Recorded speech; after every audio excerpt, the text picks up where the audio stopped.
అందరికీ praise the lord. ప్రభువునందు ప్రియమైన దేవుని బిడ్డలారా, ఈ రోజున కొన్ని నిమిషాలు ఆత్మీయ ఆహారాన్ని నేను పంచుకోవాలని ఆశపడుతూ మీకు అందిస్తూ ఉన్నాను. కాబట్టి మీరు జాగ్రత్తగా వినాలని ప్రభు పేరట మనవి చేయుచు ఉన్నాను. దేవునికి స్తోత్రం. జెకర్యా గ్రంథంలో నుండి కొన్ని మాటలు మనం విందాం. యేసు ప్రభువు రాకడ గూర్చి, ఆయన శ్రమానుభవం గూర్చి తెలియజేసిన జెకర్యా. దేవునికి స్తోత్రం కలుగునుగాక. జెకర్యా గ్రంథం 13వ అధ్యాయం 1వ వచనంలో ఈ విధంగా వ్రాయబడ్డది. ఆ దినమున పాపమును అపవిత్రతను పరిహరించుటకై దావీదు సంతతి వారి కొరకును యెరూషలేము నివాసుల కొరకును ఊట ఒకటి తీయబడును. ప్రభునందు ప్రియమైన దేవుని బిడ్డలారా, ఇక్కడ మరి ఆ దినమున పాపమును అపవిత్రతను పరిహరించుటకై దావీదు సంతతి వారి కొరకును యెరూషలేము నివాసుల కొరకును ఊట ఒకటి తీయబడును. దేవునికి స్తోత్రం. యెరూషలేము కాపురస్తులందరి కొరకు, మరి పాపంలో అపవిత్రతలో ఉండేవారి కొరకు దావీదు వంశం నుండి ఒక వ్యక్తి వస్తాడు అని జెకర్యా ప్రవచిస్తూ మాట్లాడుతూ ఉన్నాడు. మరి ఆయన ఎవరు? మనము తిరిగి ఒక వాక్యంలో మనము చూద్దాం. ఇది చాలామందికి తెలుసు, ఆయన యేసుక్రీస్తు ప్రభుల వారు అని. కాబట్టి ఆయన దావీదు వంశం నుండి రావడం జరిగింది. అదేవిధంగా జెకర్యా గ్రంథము 13వ అధ్యాయం 6వ వచనంలో, నీ చేతులకు గాయములేమని వారు అడగగా వాడు, ఇవి నన్ను ప్రేమించిన వారి ఇంట నేనుండగా నాకు కలిగిన గాయములని చెప్పాను. చూడండి, ఆ వ్యక్తి ఏమంటున్నాడంటే, అయ్యా, ఈ చేతులకు నీ గాయాలు ఎక్కడి, ఎవరు చేశారు అని అంటే, నన్ను ప్రేమించి వారి ఇంట నేనున్నందుకు, వారిని రక్షణ మార్గంలో నడిపించినందుకు, వారికి స్వస్థతను చేసినందుకు, చనిపోయిన వారిని లేపినందుకు, నేను బహుగా వారిని ప్రేమించినందుకు నాకు చేసిన గాయాలు అని అంటున్నాడు. ఎంత ప్రేమగల దేవుడు చూడండి.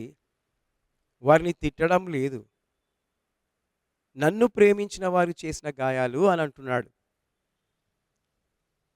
అదేవిధంగా జెకర్యా గ్రంథం 14వ అధ్యాయం 4వ వచనంలో, ఆ దినమున యెరూషలేము ఎదుట తూర్పు తట్టున నన్ను ఒలీవ కొండ మీద ఆయన పాదములుంచగా, ఒలీవ కొండ తూర్పు తట్టునకును పడమటి తట్టునకును నడిమికిని విడిపోయి, సగము కొండ ఉత్తరపు తట్టును సగము కొండ దక్షిణపు తట్టును జరుగును గనుక విశాలమైన లోయ ఒకటి ఏర్పడును.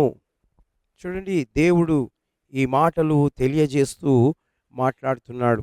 యేసు ప్రభుల వారి ప్రేమ తూర్పు పడమర ఉత్తర దక్షిణము అన్నిటి వైపునకు పాకిపోయింది. ఆయన శిలువలో చేసిన త్యాగము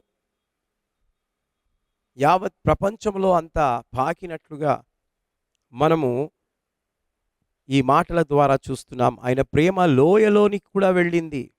ఆకాశమంతా ఎత్తైనది దేవుని ప్రేమ. కాబట్టి జెకర్యా లోతైన మర్మాలను ఆయన తెలియజేస్తూ చెప్తూ ఉన్నాడు. అవి మీకు తెలియజేస్తూ ఉన్నాను. అదేవిధంగా ఈ పై 3 వచనాలను పరిశీలిస్తే, జెకర్యా యేసు ప్రభు వారి యొక్క ఉద్భవము, ఆయన శ్రమపడుట, తిరిగి లేచుట, మరియు ఆయన రెండవ రాకడ గూర్చి సవరంగా ప్రవచిస్తూ ఉన్నాడు, మరియు దర్శనం ద్వారా చూస్తూ ఉన్నాడు. ప్రియ దేవుని బిడ్డలారా, యేసు ప్రభు ఈ భూమి మీద అనుదించి నిజము మరియు మరలా తిరిగి వచ్చేదనని, నిజము తిరిగి వస్తానని కూడా ఆయన చెప్తూ ఉన్నాడు. అది నిజము. ఆయన ఒలీవ కొండ మీద అడుగు పోతూ ఉన్నాడు. ఒలీవ కొండ రెండవగా చీలిపోతుందట. ఆ యొక్క చీలిపోయిన తర్వాత ఒక పెద్ద లోయ ఏర్పడుతుంది. నిజమే, దేవునికి స్తోత్రం. దేవుని యొక్క రాకడ వచ్చినప్పుడు ఆ లోయ చీలిపోతుంది. అంత ప్రభావంతో, శక్తితో ఆయన ఈ లోకానికి రాబోతున్నాడు.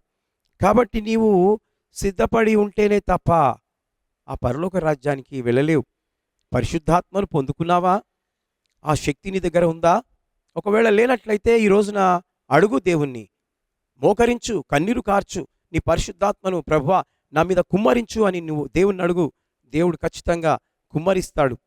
ఆయన రాకడలో నీవు ఎత్తబడతావు. ఇవి ఖచ్చితంగా జరగబోయేవి. ప్రియమైనటువంటి దేవుని బిడ్డలారా, యేసు ప్రభు రాకడ కొరకు నీవు సిద్ధపడుచున్నావా? ప్రశ్న. ప్రతిరోజు మనల్ని మనము సరి చేసుకుంటూ సిద్ధపడాలి. అప్పుడే ఆ పరలోక రాజ్యాల్లోనికి ప్రవేశించగలుగుతావు. కాబట్టి సిద్ధపడు, అనేకులను సిద్ధపరచు. దేవుడి మాటలను దీవించి ఆశీర్వదించునుగాక. May God bless you.